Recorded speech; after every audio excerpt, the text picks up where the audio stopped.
Welcome back to 52 Weeks of Gaming. You're here to listen, we're here to talk. And so without further ado, we're just going to jump right into it, right about now. So this week is Enter the Gungeon, which is a game that when it first came out, I thought at first it was a typo sort of thing, but it's a dungeon crawler and involves plenty of different guns, and I've seen like the enemies are like different bullets that hold their guns sort of thing. That's all I really know about it, as always, so I'm really excited for it. I've been wanting to go and play it for a while, and so now I'm glad that I get the opportunity to do it, so let's stay tuned to see what happens. Enter the Gungeon is a game that is developed by Dodge Roll Games and has been defined as a bullet hell roguelike shooter, with similarities to games like The Binding of Isaac. In the beginning, you can play as one of 4 characters. You do unlock more as the game goes on, but that go and traverse what is called the Gungeon, which is 5 chambers where at the end you want to help the character defeat their past.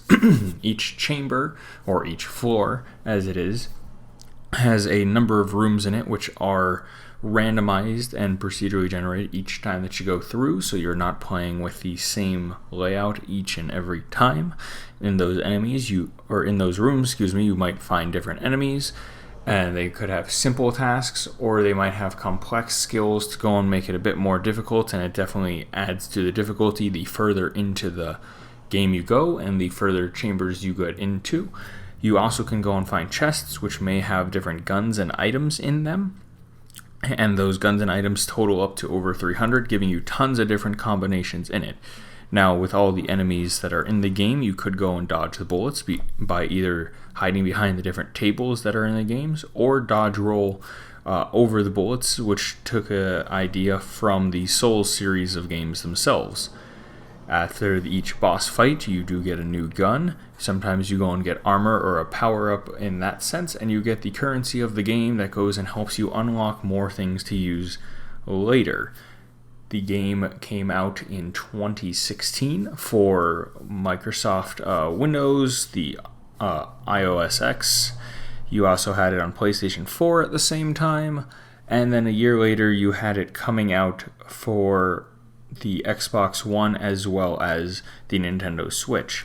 There has been a relatively recent patch / update, if you want to call it, added to the game called A Farewell to Arms, where based on the idea that the community used it for speedruns and the like, where you'd only grab 1 chest per floor, there is only 1 rainbow chest per floor that has a bunch of guns, and you can only get 1 gun in it, to go and again add to that rule set that was defined by the community. And we're going to pass it along to Nick, because I'm sure he has a lot more ideas and thoughts on the game after playing it for the week. So take it away, Nick. Okay, so Enter the Gungeon was this week, and it's a game that I went into being like, this is going to be a super cool game, and I've heard really great things about it, and boy did I not expect the level of difficulty that came with it.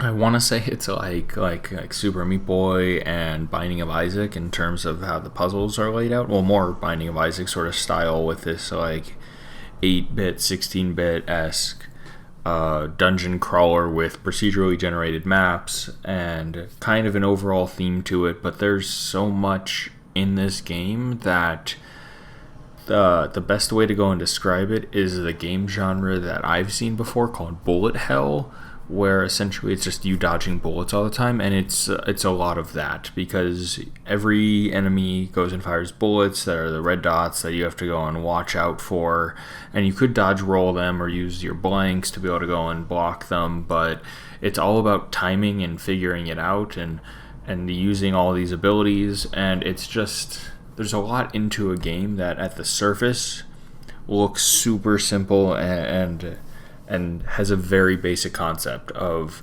go into the dungeon, defeat all the enemies, defeat the boss on each one. You have 5 chambers that it goes through, with a ton of gun puns throughout the entire thing. I mean, Enter the Gungeon itself is a pun, but it's a lot harder than just like, go through, defeat the boss, because you have to first navigate each chamber to find where the boss room is and make sure that your health is fine and your guns are okay and you have enough ammo, and There's no issues there. And then you go in, and then you have to defeat the boss, and then go through it. And it actually is crazy afterwards, because like my brain was so focused on following all the bullets around the screen that afterwards it was kind of like a head rush that I had, because of just having to go and process and see so many things at once.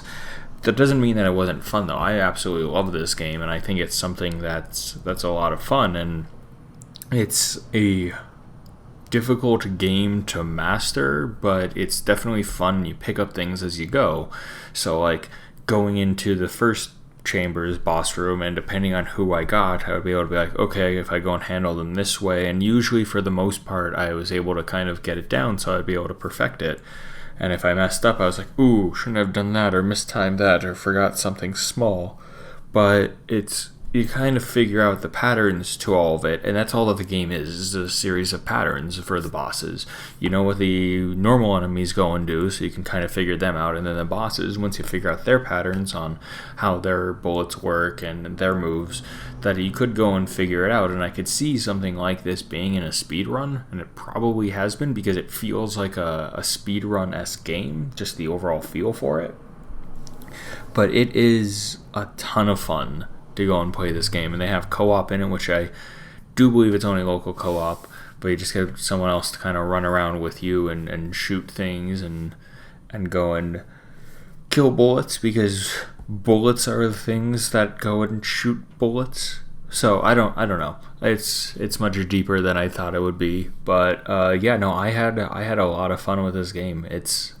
It's something that gets frustrating, but I keep going back because I'm like, oh, just one more try. It's like the arcade machine that you get so close to beating the final boss that you just got to put another quarter in and just be like, nope, got to go another run. I know I can do it. Let's try it again, and just try your best to be able to go and do it. And that's what I think is a big draw of this game, is that exact thing, that it keeps you wanting to come back more and more and time again to go and play it.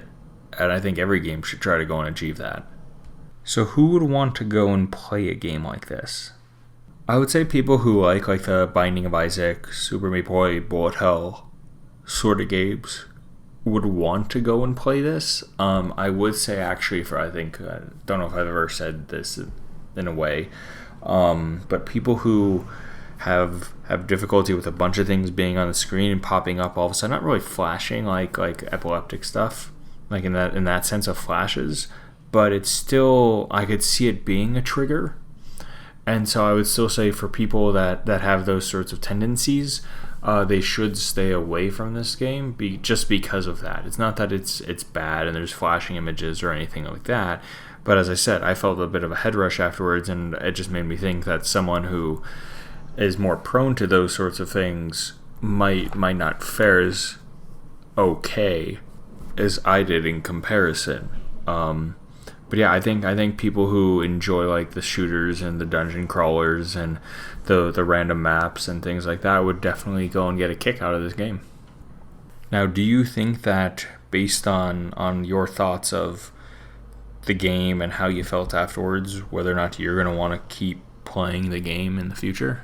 Yeah, I definitely think I'm going to keep playing it. It's on... That made me realize this list that I have of like games that I want to keep playing but never really have the time to, that are in the same sort of style. Like the Graveyard Keeper is another one that's sort of like this, but I know I want to go and keep playing this game. It's not something like the sports games where I'm just going to go and be like, nope, I'm done, I'm out of it.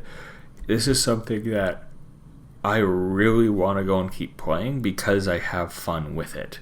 And so I want to keep playing and enjoying it and trying to go and actually beat the game and unlock the different characters and get through the different stuff and quests that there are, because it's a fun game. And that's all I've ever really wanted to go and find are fun games. So this is definitely one of them.